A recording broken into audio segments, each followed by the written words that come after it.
what the heck's going on with Chase Wait a Elliott? minute. I got to go first on this? You're making me address this first? I got to tell you, what a disappointing year for Chase Elliott. And I don't mean that from a fan or a media perspective like he hasn't lived up to expectations, because we know everything that he's been through with the injury. I just hate that you take someone who's in the prime of their career, that has enjoyed the success that he's been able to enjoy, and we don't get the payoff by watching him run for a championship. And, it all starts with that snowboarding accident Las Vegas weekend, and he misses the 6 races, and he comes back, and he's kind of stair-stepping his way, and you think he's going to get where he needs to go, and then the run-in with Denny Hamlin. And to me, that was the real turning point, because I felt like he was well on his way to pointing into the playoffs. We all felt like when he came back, he's going to have to win, and he kind of proved that's not the case. And that led not only to a bad finish in the 600, no stage points, but then he's suspended, misses St. Louis. And it feels like they've just been having a hard time finding their footing. They've had some good runs. And so what happened Sunday? I mean, I guess just pure, anger. I mean, he was upset with his teammate, and I'm sure it is frustrating when you're not in the playoffs.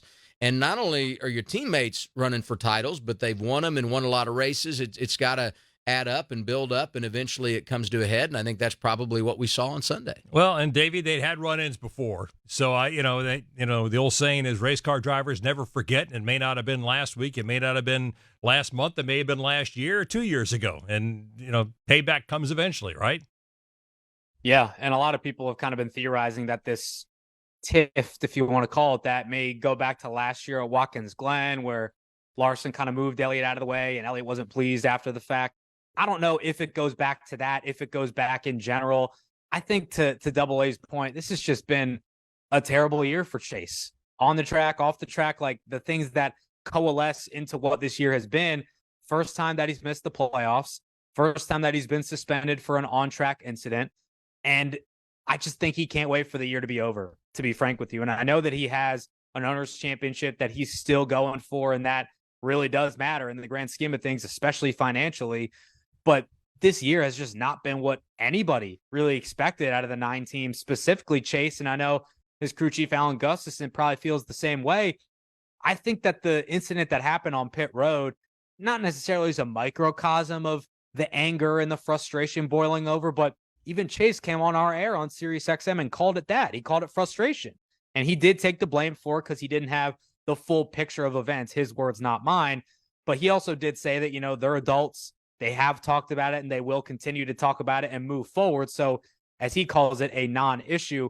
I still think that it is an issue, though, moving forward, the fact that Chase's performance is not up to the standard that we are accustomed to seeing. Now, again, I think part of that is the momentum and maybe the lack thereof that he and the 9 team have from that point that you made, Adam, about the snowboarding incident and missing the race because of the suspension.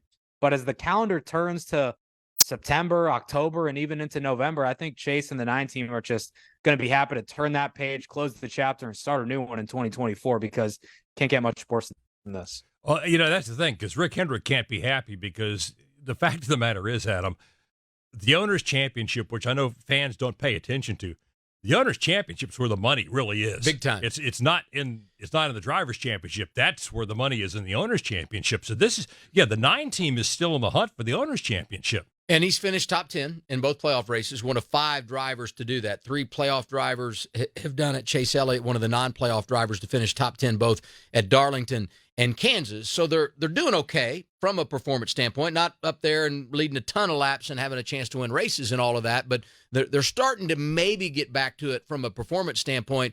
The one thing I would say, to me, you can play it both ways. I like what Davey said about they want this year to be over. I do think, though, there's something to be said for 2024 starting now for them.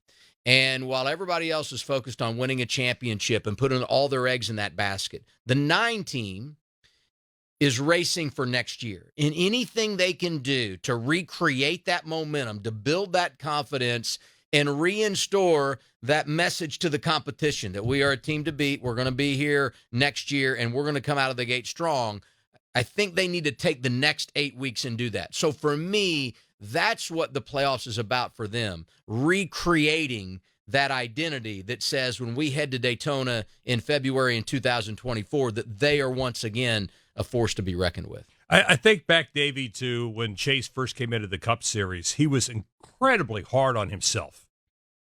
1 week after, to the point that you just sat there and said, Chase, just ease up. You know, you're going to learn. Right. But it's interesting to watch now. We've gone from hard on himself to now, as you said, he's frustrated, but now he's taking it out on other guys. Right. And I go back to those days. It was like, woe is me, Chase, right? Every single time he got out of the car, it wasn't, oh, we're getting closer. Oh, I'm happy with our performance. It was, oh, I hate it for my guys. And it was like, man, just get off the cross for 5 minutes, would you? Please, you're doing well. Just take the lumps with it. And I do think that there's something to be said for, you know, the maturity that he's shown. He's a champion in the Xfinity Series. He's a champion in the Cup Series. He's been in the sport since he came out the womb, right? Like, he understands that. I talked about people getting it. Chase Elliott gets it better than 95% of people that have ever stepped foot in a race car and stepped foot in this sport, because he's been born into it. So I think the frustration is totally understandable and it's totally warranted, because his performance, at Double A's point, it's good, but it's not the way that we're accustomed to seeing the 9-team run. And I think also you can't ignore the fact that right now, if you look at it on paper, he might be the third best team at Hendrick. William Byron's in the playoffs, was contending for the regular season title. Kyle Larson's in the playoffs, already on to the next round. Chase and Bowman, we know they're not there, and Chase is running a little bit better than the 48. But whether or not you want to say that all four teams are pulling the rope in the same direction, there for sure is some internal healthy competition between the 9, 48, 5, and 24. And I think right now, even though their performance average finish-wise is still pretty solid, you can't ignore the fact that they're not in the playoffs and they are getting outrun routinely by two of their teammates. That is something that we have not said before in Chase Elliott's full-time Cup career, and I think that's due to part of the frustration as well. And I would say it is very fair to challenge his behavior post-race at Kansas and some of the things he said and whether they're factually accurate or not.